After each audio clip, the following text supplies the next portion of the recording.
안녕하십니까, 김민준 법무사입니다. 자, 오늘은 저희 형사소송법 OT 강의로 만나 뵙게 됐습니다. 형사소송법은 저희 이제 이 법무사 시험 2차 시험을 준비하는 과정에 있어서 가장 공부하시기에도 생소하고, 그리고 처음에 그것을 암기하고 내가 이걸 시험장에 쓰겠다라고 하기까지의 그 어느 정도의 수준에 도달하기까지는 시간이 좀 걸리지만 일정 부분의 시간의 수준에 도달하게 되면 그때부터는 오히려 좀 공부하기 쉬워지는 좀 독특한 형태의 과목이라고 생각이 듭니다. 저희가 이제 형사소송법 같은 경우는 형사법이다 이렇게 묶여서 형법과 함께 각각의 50점 배점으로 이제 시험장에 기출이 됩니다. 형사소송법. 그래서 형법 50점, 그 다음에 형소법 50점으로 이제 이 과목에 편성이 되어 있고, 첫째 날이죠. 그래서 첫째 날 오후 과목에 편성이 되어 있습니다. 그래서 저희가 1과목에서 이제 민법을 고된 시험을 이제 겪고 나면 그 다음에 이제 형법의 시간으로 옵니다. 자, 저희가 형사법 과목 같은 경우는 공부에 좀 특징이 있습니다. 제가 형법과 형소법을 묶어서 형사법이라고 좀 표현을 하겠습니다. 좀 특징이 있는 게 이게 저희 법무사 시험에서만큼은 좀 독특한 포지션을 가지고 있는 게, 일단 저희 다른 과목들 같은 경우는 1차 시험에서 1차 공부를 하시면서 경험을 하시지만 형사법 같은 경우는 2차 시험에 들어와서야 처음으로 이제 만나는 과목이다라고 하는 점에서 좀 특징이 있죠. 그래서 이제 아까 말씀드렸던 것처럼 생소하다라고 하는 거, 그리고 처음 공부를 하시다 보니까 다른 과목들에 비해서 좀 부담스럽습니다. 부담이 좀 높습니다.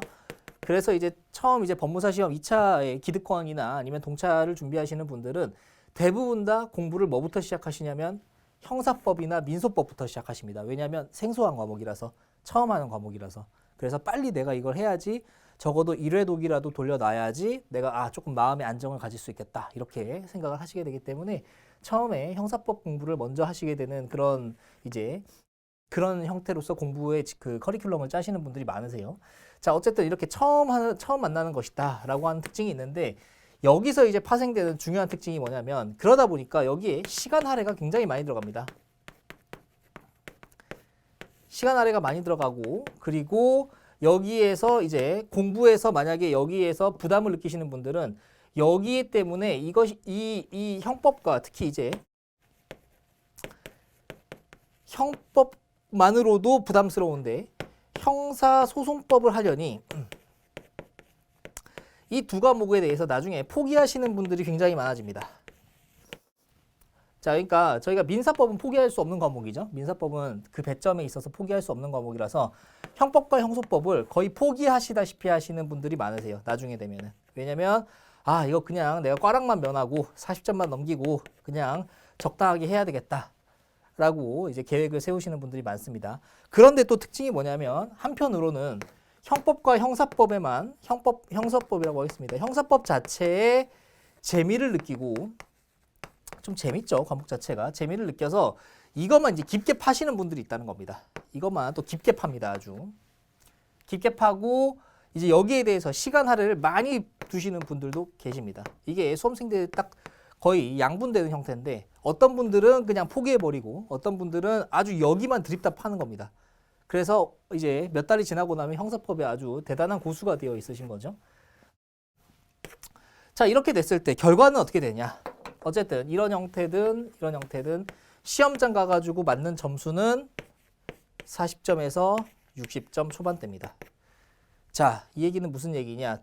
민법도 비슷한데, 이제 민법 같은 경우는 뭐 워낙에 과목의 난이도와 그 다음에 분량에 따라서 분량 때문에 조금 그럴 수 있다고 치는데, 요게 조금 이상하게 저는 느껴졌던 겁니다. 제가 수험 공부할 때는 요게 좀 이상하게 느껴졌습니다. 왜냐면 자, 저 같은 경우는 형법을 좀 재밌어 했고 형사법에 대해서 좀 쉽게 받아들였던 케이스인데, 자, 제가 수험생 때 계산 한번 해보니까, 자, 형법에서 30점에서 35점을 맞고, 형소법은 제가 조금 더 잘했었거든요. 그래서 이제 35점에서 뭐 플러스 잘 맞으면 40점까지 맞는다라는 목표를 가지고 공부를 했고, 자, 그렇다면 적어도 70점, 65점, 70에서 많게는 75점까지는 나와야 되지 않은가?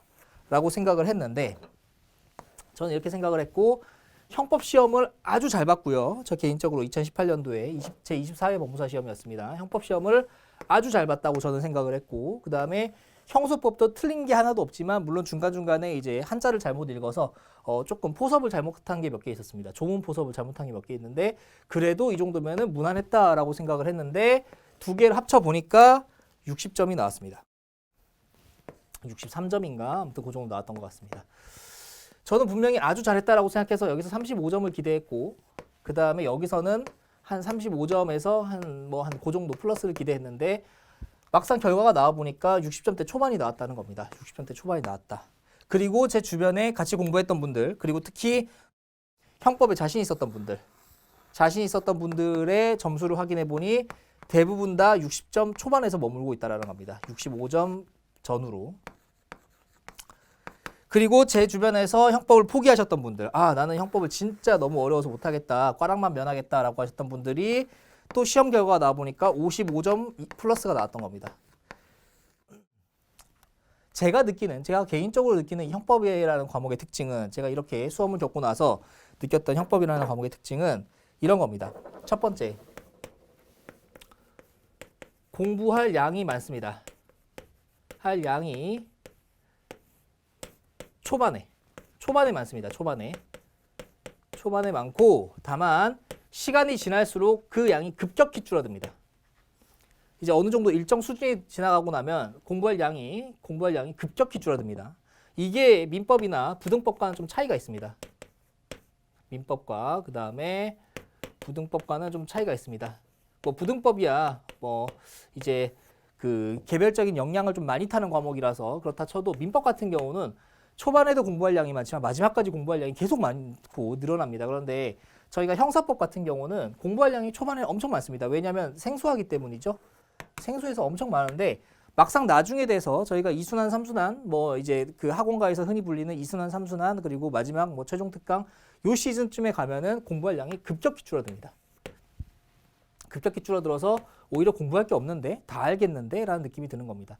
그런데 중요한 거는 뭐냐면 이 구조로서 공부를 해서 이제 내가 실력이 어느 정도 쌓였다라고 생각을 하고 시험장에 들어가 딱 시험을 보면은 그만큼 성적이 안 나옵니다. 자, 분명히 나는 공부를 어느 정도 이상 했다. 그리고 형법이나 형사법에, 형소법에 있어서 자신이 있다라고 생각하시는 분들도 시험장 가가지고 그러면 나는 이걸 전략 과목으로 삼겠다라고 해서 시험 과목에 들어가서 시험을 보셨는데 성적이 안 나오는 겁니다. 이게 결국에 어떻게 되냐면 요런 측면에서 제가 이제 바라봤을 때에는 이렇게 생각을 했던 겁니다. 이거 가성비가 안 좋은 공부네. 가성비를 따져야 하는 공부다라는 겁니다. 이거는. 자, 요런 과목들, 공부할 양이 절대적으로 많은 과목들은 가성비를 따질 과목이 아닙니다. 이건 절대 가성비를 따질 과목이 아니고 얘네들은 무조건 시간과 노력을 계속 쏟아부어야 되는 과목인데 형법과 형소는 그렇지가 않더라는 겁니다. 제 개인적인 경험으로는. 공부할 양을 투자하는 거에 비해서 성적이 안 나오기 때문에 어떤 적정선에서 공부할 양과 성적이라는 어떤 적정선에서 접점을 찾아서 가성비를 따져야 되는 과목이구나라는 생각을 했던 겁니다. 저는 물론 시험이 끝나고 나서 이런 생각을 했던 거죠. 자, 그래서 가성비를 따져야 된다라고 하는 생각을 했던 거고 그 이후에 제가 형사소송법을 강의를 하기 시작하면서 했던 게 이겁니다. 우리가 이 과목만큼은 형사법만큼은 전략 과목으로 삼지 마시라. 요 취지입니다. 전략 과목으로 삼지는 마시라. 전략 과목이다라고 하는 것은 제 기준에서는 70점 이상을 노리는 겁니다. 70점 이상을 노려서 민법에서 한 40점 맞고 40에서 50점 맞고 나머지 과목에서 50점 전후로 맞고 전략 과목에서 70점 맞아서 점수를 빡 띄어서 평균 점수 이상으로 합격하는 걸 목표로 하는 겁니다. 어쨌든 자, 전략 과목으로 삼기에는 조금 부담이 있다라는 겁니다. 이 과목 자체가. 왜냐하면 포기한 사람과 아주 열심히 공부를 여기다가 시간을 쏟아부은 사람과의 점수 차이의 갭 차이가 크지 않다라는 겁니다. 물론 최고점도 있고 최저점도 있겠죠. 하지만 그 중간 쪽에 포섭되는 인원의 수가 저희가 점수를 그래프화 시킨다라고 했을 때에는 보통은 한 요런 느낌으로 포섭이 된다라고 한다면 형사법 같은 경우는 약간 요런 느낌인 겁니다. 요런 느낌. 그래서 이 중간쯤에 속해 있는 사람들의 수가 너무나도 많고 그렇기 때문에 여기에서 점수에 어떤 차별점을 두기가 굉장히 어렵다고 느껴졌던 겁니다. 과목에 있어서. 그래서 이제 전략 과목으로 삼지 마시라라고 했던 것이 이제 제가 강의를 하면서도 형사법에 대한 강의를 할 때는 항상 가지고 있는 마인드입니다.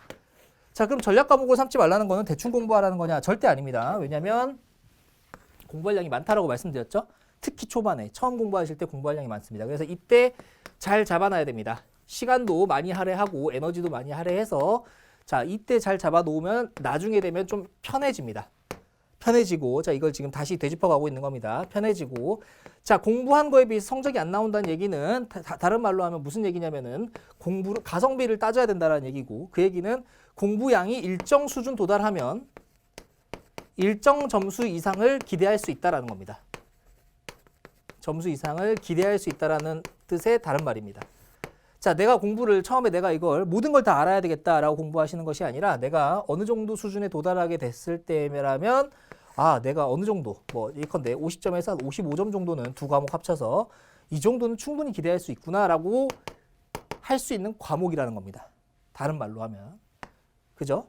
자, 그리고 전략 과목이 되지 못한다라고 하는 얘기는 결국 여기에 따라서 전략 과목이 되지 못한다라고 하는 얘기는 뭐냐면 기본적으로 안전하게 50점에서 60점을 깔아주는 과목은 된다라는 말과 다름없습니다. 전략 과목이 될 수 없는 과목이다라는 얘기는 점수를 높게 올리는 것이 어렵지 이 중간쯤에 속할 수 있기에는 어렵지 않다라는 것이고 그 얘기는 뭐냐면 안전하게 합격 커트, 저희가 요즘 합격 커트가 50점대 초반에서 형성되고 있죠. 50점대 초반과 60점대에서 머무르게 함으로써 내 점수를 이제 안전하게 만들 수 있는 그 과목이 충분하게 될 수 있다라는 겁니다. 예컨대 이런 과목들 같은 경우는 민법 같은 경우는 자칫하다가 꽈락이 나옵니다. 민법은. 그리고 민소법 과목도 3과목 같은 경우는 자칫하다가 꽈락이 나옵니다. 저희가 서류가 있다라고 해서 꽈락이 안 나오지 않습니다. 절대로. 특히 이제 3과목과 4과목의 꽈락이 생각보다 많이 나옵니다. 여기 민소법 그리고 민사 신청 서류 소장 작성 과목이죠. 물론 제 소장 수업을 들으신 분들은 이제 꽈락이 안 나오시겠지만 자, 어쨌든 그리고 4과목 부등법과 부등신청서입니다. 은근히 자 여기 요 두 개 서류 과목 믿고 공부 여기 좀 소홀히 하셨던 분들은 꽈락이 나오는 경우들을 제가 왕왕 봤습니다. 그래서 자 이런 과목들은 오히려 꽈락이 나올 위험이 있는데 형사법은 꽈락이 나오기가는 또 어렵습니다. 이 과목 자체가. 그래서 저희가 자 요런 특징을 가지고 있는 공부다. 자 요거 이제 최종적으로 정리를 하자면 결국 자 형사법은 초반에 잘 잡아야 됩니다. 초반에 잘 잡아놓고 그 다음에 그 초반에 잡은 실력을 가지고 저희가 수험 끝까지 가져가는 겁니다. 그래서 자 요거 잘 기억하십시오. 초반에 잘 잡아놓고 그걸 수험에서 끝까지 가져간다. 그래야지만 뭘 탈피할 수 있냐? 초반에 잘 잡아놔야지만 초반에 에너지를 쏟고 공부량을 늘려놔야지만 이 생소하다라고 했던 처음에 느꼈던 이 과목을 처음 느꼈던 이 감정에 대해서 벗어날 수 있고 그리고 이것이 생소하기 때문에 부담스러웠던 그 마음에서도 벗어날 수가 있습니다. 그리고 그것을 통해서 일단 어느 정도 그럼 나는 일단 모든 과목에 대해서 기본적인 베이스는 깔렸다라고 하는 그 자신감을 토대로 이 자신감이 어디로 이어지냐면 형사법으로 이어지는 게 아니라 민사법에 이어지게 되는 겁니다. 민사법 공부에. 그래서 여기에서 충분히 합격을 할 수 있을 만큼 점수를 기대해 볼 수 있을 만큼 자신감이 생기는 거죠. 왜냐하면 나는 이 과목은 일단 잡혀 있으니까. 이 과목은 충분히 잡혀 있으니까 나머지에 에너지를 좀 쏟아서 조금 더 시간을 많이 할애해서 이 공부들, 이 부담스러운 공부들에 대해서 내가 충분히 점수를 높이겠다라고 생각을 하게 된다라는 겁니다. 이게 형사법의 특징입니다. 법무사 시험에서. 물론 저희 형사법 시험도 어렵게 나오려고 하면 무지하게 어렵습니다. 특히 저희 법무사 시험 준비하시는 분들이 이제 법원 행시와 그 다음에 사무관 승진 시험을 기출을 가지고 연습 많이 하시는데 법원 행시도 상당히 어려운데 사무관 승진 같은 시험 문제 한번 보시면 너무 실무적이어가지고 굉장히 어렵습니다. 그래서 형사법도 어렵게 나오려면 충분히 어렵게 나올 수 있는 과목이지만 저희 법무사 시험에서만큼은 또 그렇게 어렵게까지 나오진 않습니다. 왜냐하면 이런 특징 때문이죠. 2차에서 처음 만나는 과목이다라고 하는 그 특징 때문에 그렇습니다. 그래서 그렇게 어렵게까지 내는 느낌은 아니다. 지금까지 수험의 그 기출 문제들을 봤을 때 그렇게까지 어렵게 내는 문제들은 아니다. 그래서 이런 문제들이 이제 다 파해가 될 수 있는 겁니다. 어떻게? 바로 초반에 열심히 해놓으면서. 이게 엄청 중요합니다. 자, 그래서 공부를 이제 처음에 2차 시험을 준비하실 때 이 형사법 과목에 대해서 처음 공부를 이제 시작을 하신다라고 한다면 저희가 2차 공부를 처음 시작하면서 제가 말씀드렸던 것처럼 형사법 공부를 가장 우선시하시는 분들이 대부분이 많습니다. 그래서 2차 이제 형사법에 대한 공부를 시작을 하셨을 때 그때 이제 시험이 좀 많이 남았기 때문에 천천히 해가지고 이번에는 좀 무난하게 넘어가고 다음 순환, 다음번 공부할 때 조금 더 진득하게 공부해야 되겠다. 이런 개념을 가지시지 마시고 처음에 공부할 때 꽉 잡아놔야 되겠다. 기본적인 내용들은 꽉 잡아놔야 되겠다. 이렇게 생각하시고 공부를 하셔야 됩니다. 그렇게 하셔야지 나중에 편해집니다. 제가 지금 드리는 말씀이 제가 수험에서 우러나왔던 얘기를 드리는 것이고 제가 강의를 하면서 지난 몇 년간 강의를 하면서 지켜봐왔던 많은 수험생들을 통해서 그리고 저 역시도 간접적으로 시험을 치르는 입장이었지 않겠습니까? 그렇기 때문에 참 많이 느꼈던 부분입니다. 형사법 같은 경우가 법무사 시험에서만큼은 이런 특징을 좀 가지고 있습니다. 그래서 초반에 잘 잡아 놓으시면 나중까지 든든한 어떤 안전자산이 될 것이다. 요 정도. 다만 내가 형사법을 그렇다고 해서 내가 형사법 쉽고 재밌네. 대충 하고 다음번에 넘겨서 좀 천천히 해도 되겠다라고 생각하시면 여지없이 꽈락 나옵니다. 물론. 왜냐하면 요 특징 때문이죠. 잘하는 사람이 너무 많다. 이 얘기는 뭐냐면 잘하는 사람이 이만큼 몰려 있다는 겁니다. 그래서 그렇다라고 말씀을 드리고 자, 저희는 이제 형사법 일반적인 내용은 말씀을 드렸고 형소법에 대해서 간단하게 좀 말씀을 드려야 되겠죠. 자, 형사법 그중에서의 형사소송법과 관련해서는 형사소송법은 이제 50점 배점을 가지고 있고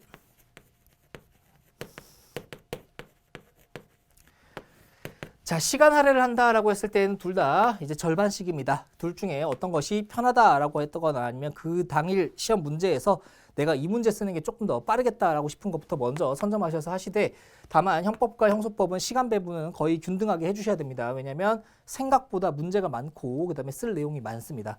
자, 이 50점 배점은 대부분 다 판례의 문제가 나오는 것이고 대부분이 아니죠. 모든 경우가 판례가 문제가 나오고 이 판례가 최근 들어서 좀 특징이 있습니다. 형사소송법과 관련해서는 이 판례가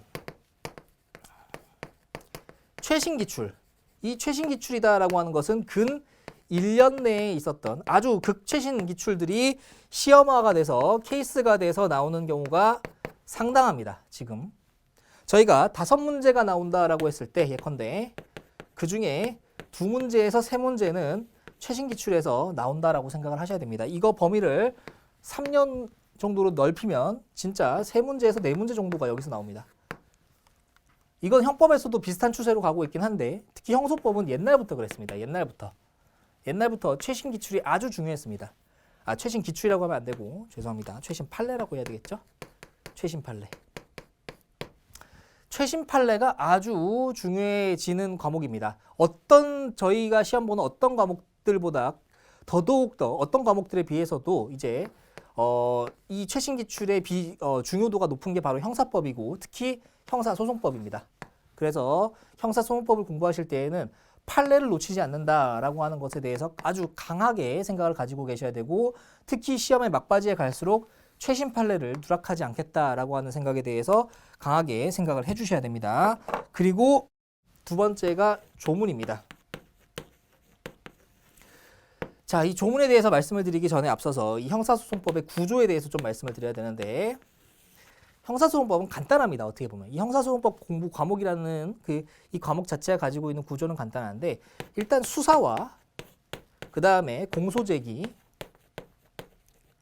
그 공소제기를 통한 공판 절차, 이 공판 절차에서 이루어지는 증거, 그리고 이후에 나오는 상소. 큰 틀로는 이런 틀을 가지고 있습니다. 물론 각각의 파트에서 뭐 강제 수사냐 임의 수사냐 이것을 통해서 이루어지는 수사에 위법한 상태에서 이루어지는 증거의 증거 능력을 배제하는 위수증, 그리고 공소제기 단계에서의 불복 절차들,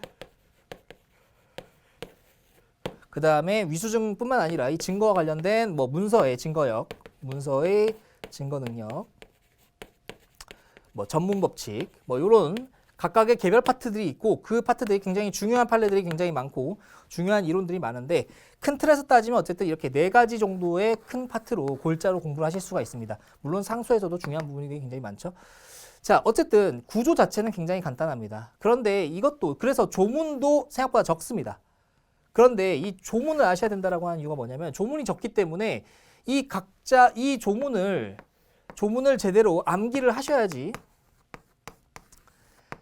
이 조문이 적다라는 얘기는 뭐냐면 준용 규정이 그만큼 많다라는 겁니다. 그래서 저희가 나중에 형소법에 대한 조문을 보시면 아시겠지만 거의 대부분의 수사 절차에서 생기는 모든 형태를 법원의 강제 조치라고 하겠습니다. 자, 이렇게 하죠. 자, 법원의 어떠한 강제적 수사 파트에 대부분 다 내용을 몰아놓고 이거를 조문의 흐름으로 이렇게 가다 보면은 나중에 수사 파트가 뒤에 나오는데 다 앞에 걸 다 준용하고 있습니다. 다.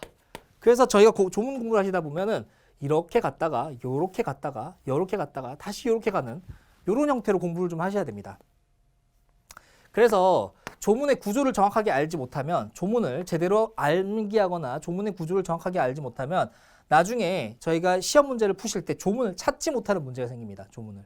이게 도대체 어디서 찾아야 되지? 이런 문제가 생기는 겁니다. 그래서 조문을 최대한 많이 알아주셔야 됩니다. 최대한 많이 알고 조문이 적은 만큼 그만큼 암기했을 때 효과가 뛰어납니다. 시간도 많이 절약할 수가 있고요. 그래서 형사소송법 같은 경우는 제가 늘 저는 이제 수험을 강의를 할 때 항상 말씀드리지만 판례와 조문입니다. 이 판례와 조문. 이 두 가지만 알면 됩니다. 그리고 이 판례는 사실 형사소송법이 가지고 있는 이 큰 틀 안에서 각각의 파트의 중요한 쟁점들별로 가지고 있는 이 개별 사례를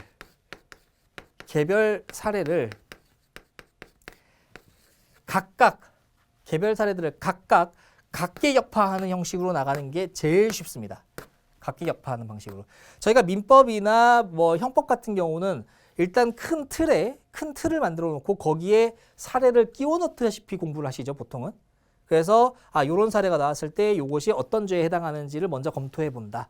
이런 식으로 그 사례를 가지고 저희가 가지고 있는 조문이나 아니면 법리에 끼워서 그것을 판례를 다시 거기다가 이제 섞어서 그 답을 맞춰 나가는 형식으로 공부를 하시고 그런 식으로 답안지가 써지는데 물론 저희도 답안지는 그렇게 써지긴 하겠지만 이 형사소송법 같은 경우는 그렇게 가지고 있는 저희 조문이나 법리의 틀에 사례를 끼워 넣는 게 아니라 그냥 그 사례 자체를 통으로 암기해 버리는 겁니다. 개별 사례별로. 그래서 그 사례별로 그냥 각계역파를 한다라고 생각하셔야 됩니다. 왜냐하면 이론을 가지고 들어가기가 어렵습니다. 왜냐하면 절차법이기 때문에. 절차법이라서 이론을 가지고 들어가기가 어렵습니다. 오히려 이게 훨씬 편하고 아주 효율적입니다. 그래서 자, 마무리. 판례가 엄청 중요하다. 그리고 이 판례를 잘 버무려서 답안지에 효율적으로 그리고 답안지에 이제 정확하게 쓰기 위해서는 조문에 대한 암기가 굉장히 중요하다. 판례와 조문. 물론 이 얘기는 어떤 법 과목에서도 마찬가지겠지만 형사소송법에 있어서 제가 요거를 강조드리는 이유는 요게 쉽습니다. 어떤 법리를 가지고 들어가는 것이 아니라 판례 개별적으로 외우고 조문 개별적으로 외우고 그렇게 공부를 접근하시는 것이 훨씬 쉽습니다. 그리고 이 암기를 통해서 자, 결국 이러한 각각의 큰 틀의 구조에서 저희가 이제 흐름대로 배우시다 보면 나오는 이러한 개별 쟁점들이 있습니다. 쟁점. 이 개별 쟁점들에서 나오는 주요 판례들을 각계격파한다. 이런 개념으로 하시면 됩니다. 다시 한번 제가 어떤 이론을 가지고 전체적인 플로우에 따라서 흐름에 따라서 이 과목 전체를 한번 쑥 이렇게 이해하고 그것을 다시 반복하고 하는 이런 식의 민법식의 공부가 아닙니다. 형사소송법은 자, 요 파트는 요거, 요 파트는 요거, 요 파트는 요거, 요 파트는 요거, 요 파트는 요거 이렇게 해가지고 공부하시는 게 형사소송법입니다. 아시겠죠? 그래서 쟁점 정리, 핵심 정리 이런 것들이 아주 잘 통하는 과목이 형소법입니다. 저희 법무사 시험에서만큼은. 그래서 이렇게 공부를 하신다라고 생각을 하시는 게 좋습니다. 이렇게 공부를 하신다.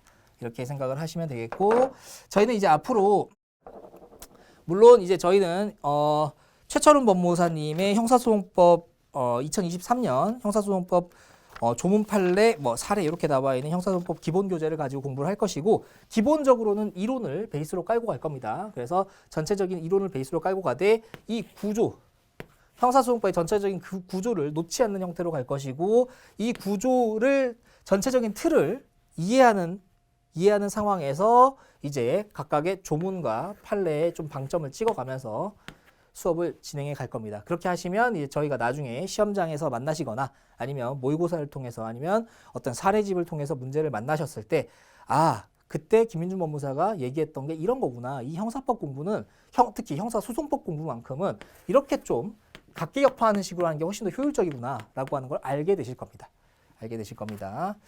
자, 마지막으로 강조드리지만 최신 판례가 굉장히 중요합니다. 최신 판례를 놓지 않겠다. 마지막까지. 그거는 꼭 마음속에 가져가시고 이제 나머지는 잘 수업만 따라오시면 충분히 저희는 35점 이상을 목표로 갑니다. 자, 이렇게 하셔서 나중에 만약에 형법에서 조금 어려웠다라고 해서 25점 맞더라도 합쳐서 60점. 이 정도면 합격하셔야 되겠죠? 그래서 저희는 35점을 목표로 가겠습니다. 자, 여기까지 저희 오리엔테이션 하시고요. 바로 잠시 쉬었다가 저희 1강 진행하면 될 것 같습니다. 감사합니다. 여기까지 하겠습니다.